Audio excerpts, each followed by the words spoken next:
Kamusta mga kabeshi at mga kapetik? Welcome back po sa Janet's Kitchen. And for today's vlog, tayo po ay magluluto ng minanok for lunch. You are watching Terra Shoot TV. Enjoy this video. Ito po ang ating ingredients. Meron akong luya sa bawang. Ito po ang gagamitin natin na meat ay beef. Meron din po akong mustasa na akin lang hiniwa. At ang atin lang pong pampalasa ay itong ground black pepper at saka itong salt. At pinapainit na po natin itong pressure cooker. Bale, nilagyan ko na rin po ng mantika.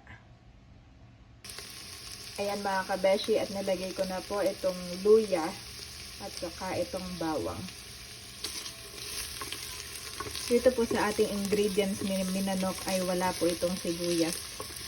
At ito nga po ay ginawa na po ni Ate Nels. Nung nakaraang nagpunta rin po kami doon, ay napakasarap po. At ang gamit po niya ay beef na meat. Yan. Isusunod ka na po ang ating beef. At ito na nga po mga kabeshi ang ating pong karning baka. Napakasarap. Ito po ay hiniwa lang po natin ng napakaliliit. At hinugasan na din.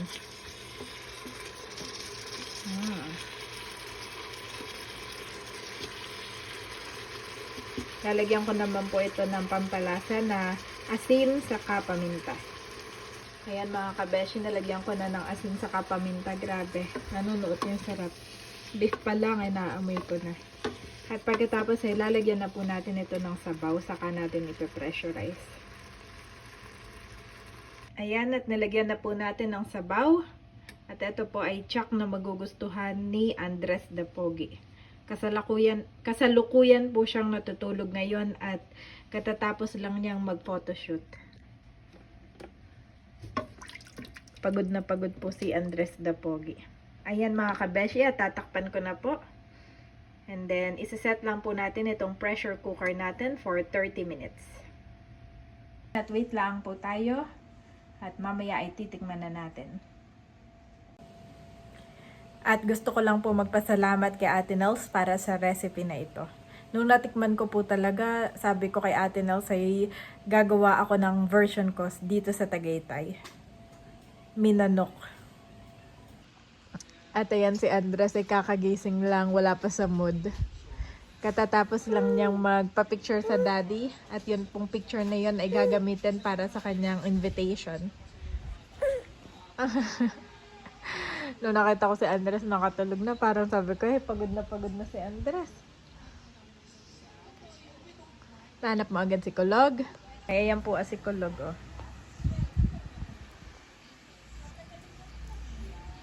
Kulog.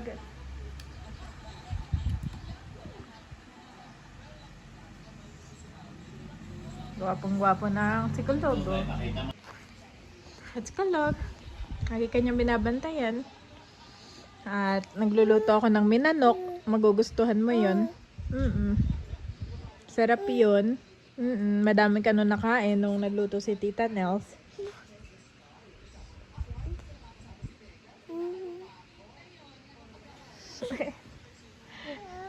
Ha? Ano, Daddy? Pakita mo, pasilip. Papasilip natin. O, sige. Lalagyan na lang ng you're invited sa mga, tapos yung mga pangalan na lang. Mga ninong-ninang, saka yung ano. At mga kabreshi, eto nga po pala ang ine-edit ni Daddy, hindi pa po tapos. At saka iba yung, ayan, wow, parang naka 3D naman si Andres. Lalagyan na lang ng mga pangalan ninong-ninang, you're invited, gano'n. Nalagyan na lang po ng ninong at ninang, you're invited, mga ganun. At saka kung sino pa pong iimbitahin natin. Tapos ayan, may itak po siya improvise. Kanina lang din ginawa. Tapos yung pangalan na JA ay nilagay lang din po yan. At yan yung pinatahi natin sa general na car ay saktong-sakto lang po kay Andres. At yung pangalan na, at yung kanyang salakot, anong tawag dito? Sombrero. Sombrero na banig ay binili laang din po namin sa Infanta. From our previous vlog. Napaka-cute. Nakakatuwa naman si Andres. Grabe, ang bilis lang mga kabeshi. 1 year na. Mag-1 year old na po si Juan. J-A-I Juan Andres. O KKK na lang kaya. Kita naman din yung dalawang ngipin ni Juan. Pwede mo rin i-zoom, mami. Oo. Ayan. Wow. Oh, kita yung dalawang ngipin. Paka-cute. Grabe. Parang 3D siya, daddy. Yung sa kanyang, meron May lagyan siyang... ko ng ilaw, no? Oo, parang Lagyan ko naka ng 3D. ilaw yan. Tapos yung kanyang, bago yung kanyang hat, ay meron muna siyang bonnet kasi baka magsugat yung kanyang ulo. Ano kayang kulay yung background, tapos may mga ninong-ninang, yung gano'n, 12 blue bills. White and red din kasi White yun and naman red na yung, lang din, oo. Mm-mm. Okay. Ayan, natitingnan na natin ang ating minanok. Tinanggalan ko na rin ang pressure. Wow! Hindi nakita. Nauna na yung usok.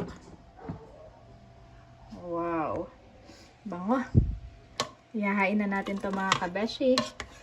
At yung gulay, mamaya na lang natin ilagay. Eto na, Andres, ang iyong pagkain. Lalagyan natin ng gulay. Wow! Fresh na fresh ang ating mustasa. Andres. Mami, tanong ko sa Leia, no? Kung pwedeng gamitin ng ano. Sige. Ang Philippine flag sa invitation. Okay. Wow! Oh, yes! Ang daming laman, no? Wow! Minanok. Minanok ng mami. Tikman na natin mga kabeshi. Ako'y confident naman sa lasa na ito.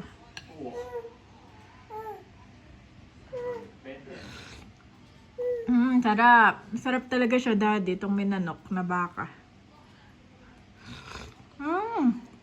Lalo na't nilagyan mo ng mustasa. Ay, umalo, yung napaka-fresh na mustasa. Dahil dyan, lalagyan pa natin ng mustasa. Para mas maraming gulay. Sarap mga kabeshi.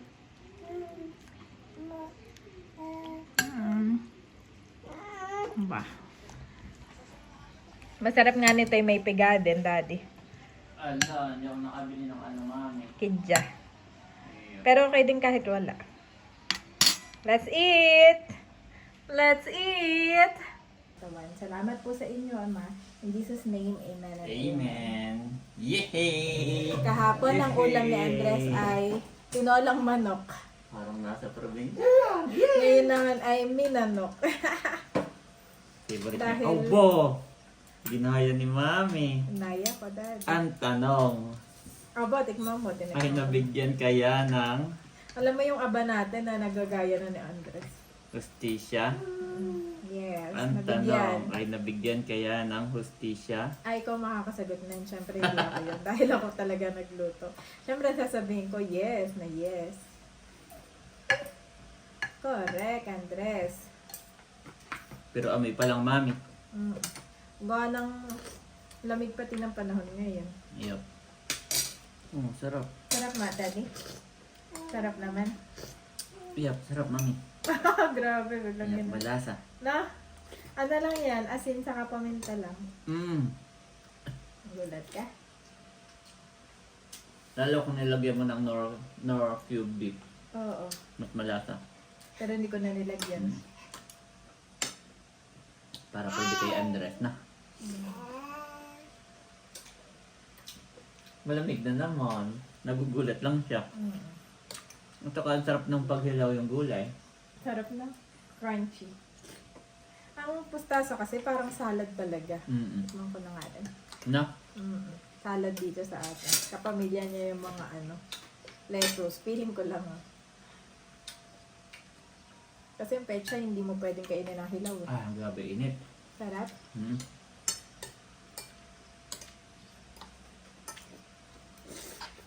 Harap. Harap daddy. Siguro kung magluluto ako para sa iba, lalagyan ko ng Nor cubes. Eh, tayong dalawa lang naman. Nakakain na daddy. Sarap. Sarap. Ang sarap po na may fresh na mustasa. Iyon yung may sipa, no? Pwede mo pa lagyan. Oo, marami pang ano si mami, oh. Oo. Kasi ang mustasa, mausukan lang, di ba? Na minsan nawawala. Naalala ko naglagay ka sa gata, no? Nawala. Kaya masarap dito yung ginawa ni Baby Kim, yung may kidya, no? With Kim. By lemon o kanya. Yup. Ate pala, di may rice pa. Masarap nga nito may kidya dahil. Grabe ang lamig. Ang bilis lumamig ng sabaw mo. Ang lamig na dito.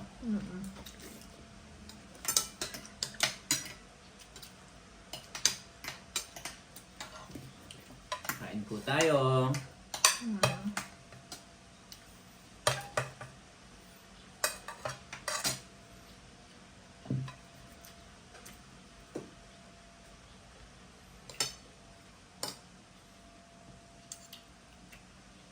Recipe talaga ito sa Quezon, daddy. Recipe talaga sa Quezon. Minanok. The way mo siya lutuin, parang tinola, no? Tinolang manok. Hindi, at saka ito yung halimbawa, may handaan. Tapos, habang magkakatay ng manok, magkakatay ng baboy, ng baka. Tapos habang nagkakatay, tulong-tulong yun sa probinsya. Gusto nila, meron ng nagiinuman habang nagtatagtad, nagluluto. So magluluto muna sila ng ganito. Ito yung pinakamabilis lutuin na parang, oh, sige, minanok mo yan. So habang sila yung nagluluto, nagtatagtad, tagay, tapos sigop ng sabaw. Ganon. Doon siya madalas. Kasi sa amin sa Laguna, hindi pa ako ng may nanok eh.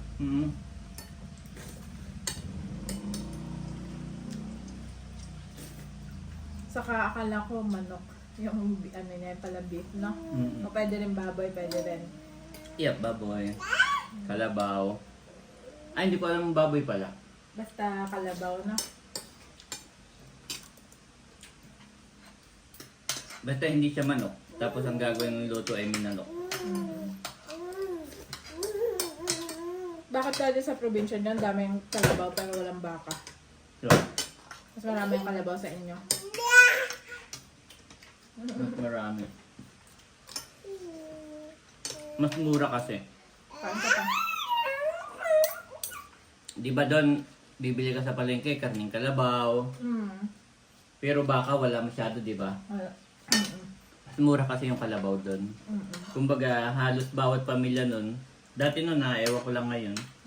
Kasi kami wala. Pero dati nun, may mga kalabaw na alaga. Yun, trabaho ko dati. Dati high school. Para mag-uula.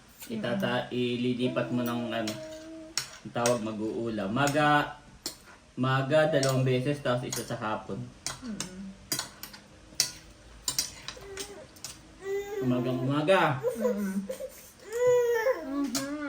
Ililipat mo yan ng tali para makakain.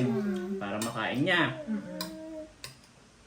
Pagdating ng mga alas 9, alas 10, mainit na, ililipat mo na uli yun sa may tubugan o di kaya ilalim ng punong kahoy, sa may ilog. Kasi ang baka mahina ang tolerate nila sa init. Konting init lang, patay.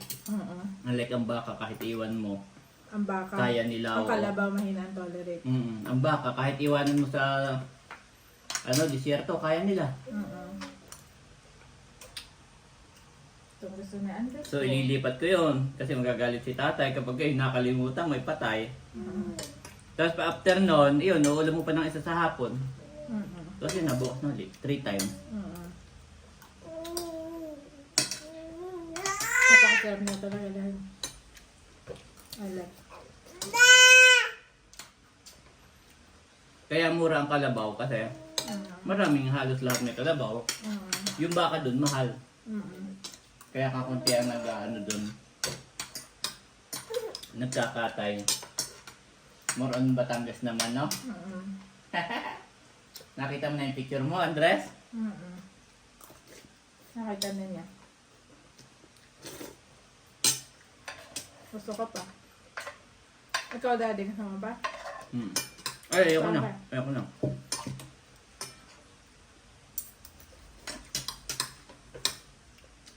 Sarap, mami. Sarap, daddy. Thank you. Thank you din. Oo. Mabilis lang pati siyang gawin. Ang tawa ako, nilagyan ko lang yung Kaya nga minanong ang tawag, mabilis. bilis. Habang nagtatatad, oh, luto na yung minanong. Bilis yan. Bilis. Sabay na tayo, daddy. Kasi pag iintayin mo pa yung menudo, yung kare-kare, yung... Daming sangkap. Nagiinom na, walang pulutan. Luto ka, minanong. Papalang lang yun. Minanong. So yun lamang po mga kabeshi at mga kapitik. Salamat po at sana po ay nag-enjoy po kayo sa panonood sa aming pong YouTube channel. Continue to like and subscribe po. Bye-bye! So, itry nyo guys. Kung napanood nyo yung vlog ni Ate Nels, try nyo rin, no? Sarap. Sarap niya. Sarap humigo. The best. At eto na nga po pala ang birthday invitation ni Juan Andres after ma-edit. Ready to send na po. Those who wait in the Lord shall renew their strength. They shall mount up with wings like eagles. They shall run and not be weary. They shall walk and not faint. Isaiah 42:31.